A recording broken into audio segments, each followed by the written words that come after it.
Just something a little bit different in this video, and I was thinking about where we get our influences from in dog training.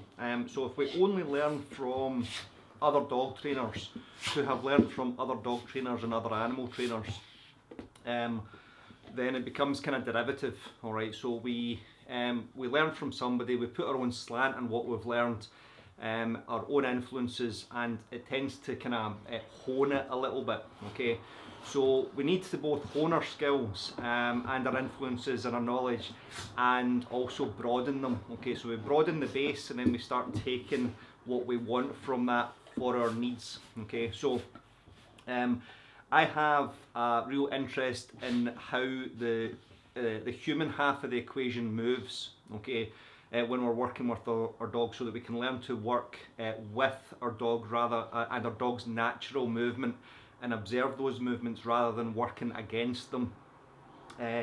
So what I will look at, the influences I will look at, are martial artists and dancers and gymnasts. Okay, so anybody that is athletes, anybody that is moving their body through the environment, and both on their own and with somebody else. Okay, so I'll look at those, and then I see how I'm moving them, how they are moving, and I will then filter that through my kind of dog training lens, and see, are there aspects of that which I can then apply to my life with him, or I can pass on to you, or I can pass on to clients when I'm working with them. Okay, so that's one example. Another example that I was listening to a podcast. It was Oprah Winfrey's podcast, and it was with Brene Brown, and she was talking about what the anatomy of trust is. Okay, so what does trust look like? What's its structure? Okay, so I had been at a Susan Friedman lecture, and she was talking about how do we define trust. Okay, so that's a construct, and how does that translate to our life with our dog. So he's found the Kong boy today, which was in the cupboard, and he's squeezing, so that's the noise that you're hearing. So yeah, so if we've got so I had been to Susan's lecture, Dr. Susan's lecture, and she talked about trust as a concept, okay, or as a construct. So that's then in my mind, okay, as to what does that look like when we're working with our dog. And then I listened to this podcast with Brene Brown, and it's on the anatomy of trust, and she has a braving is the different letters for it, so the acronym. And I then listened to that, and I had to listen to it twice, and then I made notes about it, as to how that applies to our dog. Okay, so again, putting something else which has got nothing to do with dog training, but is to do with our life as a human, our journey as a human through this world, and how we apply some of those concepts to our dog. Okay, so that's two examples. Third example I'll give you is I've listened, if we look at, so I've had an interest in combat since I was a boy. Okay, so if I hadn't gone into the police, I would have gone into the military. Those were the two options that I was looking at, and I've read various both textbooks and accounts of warfare and of combat.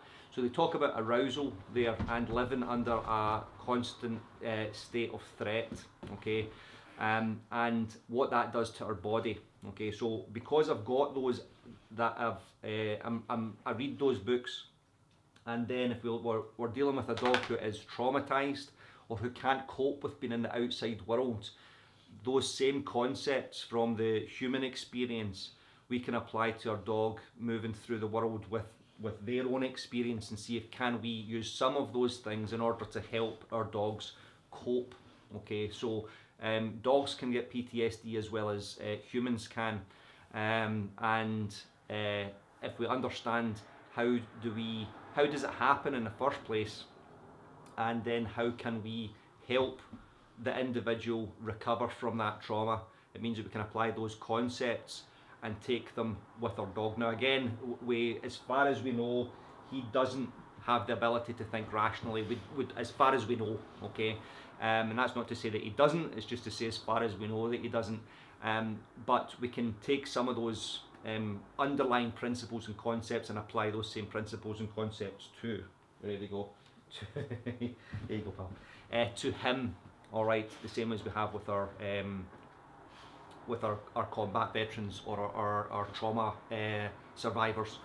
Okay, so looking at all of these things, so if we open our mind to going through our world and taking, so if we're listening to a podcast, you're listening to a radio broadcast, you watch a documentary, you see somebody in sport performing, you see an interaction between two people in the street, and if we've got our mind open, then we can take out these moments and see, oh, that was interesting there, and then it gets us thinking, and it might be the piece in the puzzle that we're looking for.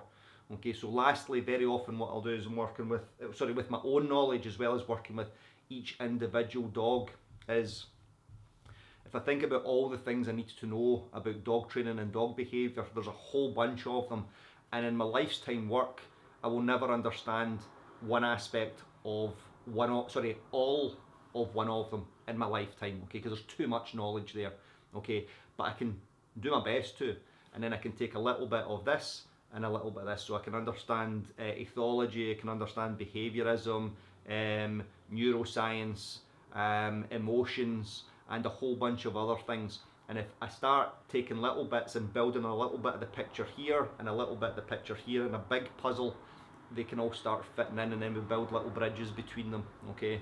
So lots of kind of analogies there, but hopefully you'll get the point of what I'm saying, okay. So if this has been useful, please let me know. If you think somebody else will be interested in this, or it's helpful in a discussion that you're already having, then please discuss it on here, share it and discuss it amongst yourselves, or you can tag somebody. But thanks very much for watching, and I will catch you in the next video.